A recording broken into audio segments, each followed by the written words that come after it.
최근 통계에 따르면 우리나라 4가구 중 1가구의 비율로 반려동물과 함께 생활하고 있는 것으로 밝혀졌어요.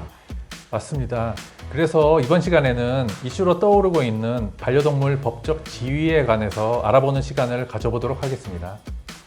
안녕하세요. 정은주 변호사입니다. 안녕하세요. 김성철 변호사입니다.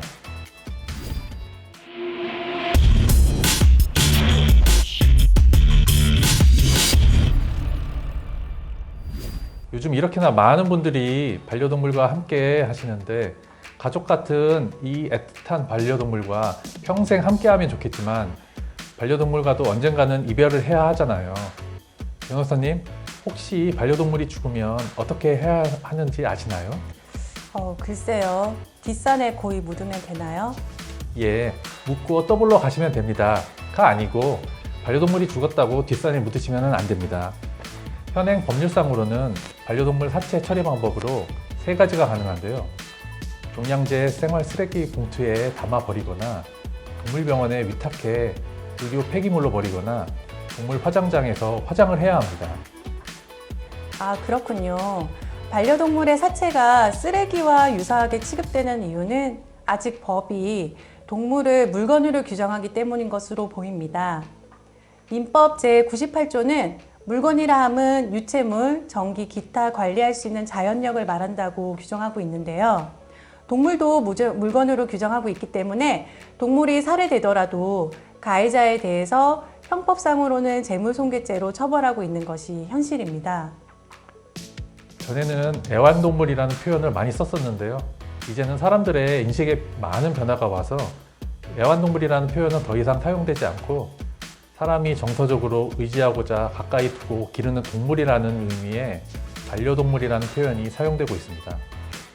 이와 같은 국민 인식의 변화에 발맞추어 우리나라 법무부도 작년 7월 입법 예고한 민법 제98조 신설 개정안에서 동물은 물건이 아니다라는 조항을 두기로 결정하였고 현재 개정이 유력한 상황에 있습니다. 네, 요새 개나 고양이 등 반려동물을 키우시는 분들을 만나보면 그러한 동물 지위에 관한 법률 개정에 대해서도 아주 잘 알고 계시더라고요. 그와 같은 민법 신설 개정안에 대해서 참고로 한 말씀 드리면 우리나라보다 동물의 법적 권리에 대해서 더 민감하고 발전되어 있는 유럽의 입법례를 참고하였다고 합니다. 이미 독일 민법에서는 동물은 물건이 아니다. 그들은 특별법에 의해 보호된다. 특별한 규정이 없는 한 물건에 적용되는 규정이 적용된다라는 규정이 이미 들어가 있고요. 또 프랑스 민법에서도 동물은 감정을 지닌 생명체이다. 동물은 이를 보호하는 법률을 제외하고는 물건의 법률 관계에 따른다라는 규정이 있어요. 그러니까 이와 같은 입법례를 우리나라도 참고한 것으로 보입니다. 그와 같은 민법 제98조 신설 개정안은 동물들을 위해서 당연히 필요한 법률이지만 우리 인간을 위해서도 꼭 필요한 법률입니다.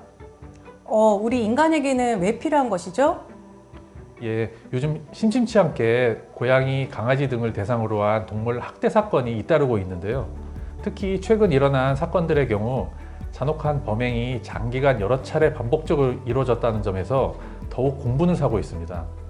일부 범죄자들은 범행 과정에서 드러난 행동 심리에 사이코패스 전조 증상이 나타난다기도 하고 실제로 범죄 심리를 연구하시는 분들의 얘기를 들어보면 연쇄 살인범과 폭력 범죄자들의 배경을 조사한 결과 사람에 대한 범죄 이전에 동물 학대부터 시작한 경우가 아주 많다고 그러더라고요. 아, 그렇군요. 사람에 대한 범죄의 시발점이 될 수도 있는 동물 학대를 원천적으로 막기 위해서라도 잠재적 범죄자들에게 동물은 물건이 아니다라는 인식을 심어주기에 적합한 민법 개정안의 통과가 꼭 필요할 것으로 보입니다. 민법 제98조 신설 개정안의 법제화가 되지 않더라도 현재 동물 학대범에 대한 처벌이 전혀 이루어지지 않는 것은 아니라고 알고 있는데요. 예, 동물과 관련된 범죄를 규정한 특별법인 현행 동물보호법은 동물에 대한 다양한 학대 행위를 금지하고 있습니다. 특히 동물을 잔인한 방법 등으로 죽음에 이르게 한 경우에 3년 이하의 징역형을 선고할 수 있도록 규정하고 있습니다. 현행 동물보호법상 동물 학대로 인하여 죽음에 이르게 한 경우 법정 최고형이 징역 3년이라는 것은 형법상 재물손괴죄의 법정 최고형이 징역 3년임이 고려된 것으로 보입니다. 동물 학대죄에 대한 법정형에 점진적 상향이 있었지만 여전히 동물이 물건이라는 법적 개념에 묶여 있었다고 볼 수 있겠네요. 예, 동물은 물건이 아니다라는 민법 조항의 효력이 발휘하게 되면 다른 법령에도 변화가 필요할 것으로 예상됩니다. 우선 이미 언급한 형법 역시 개정될 것으로 보이고요. 예를 들어서 재물손괴죄 이외에 동물상해죄와 같은 죄목이 신설되어야 할 것으로 보입니다. 동물상해죄에 대한 법정 최고형은 재물손괴죄의 3년보다는 높이 설정될 것으로 예상됩니다. 그런데 형법 외에도 민사집행법도 개정이 필요할 것으로 보입니다.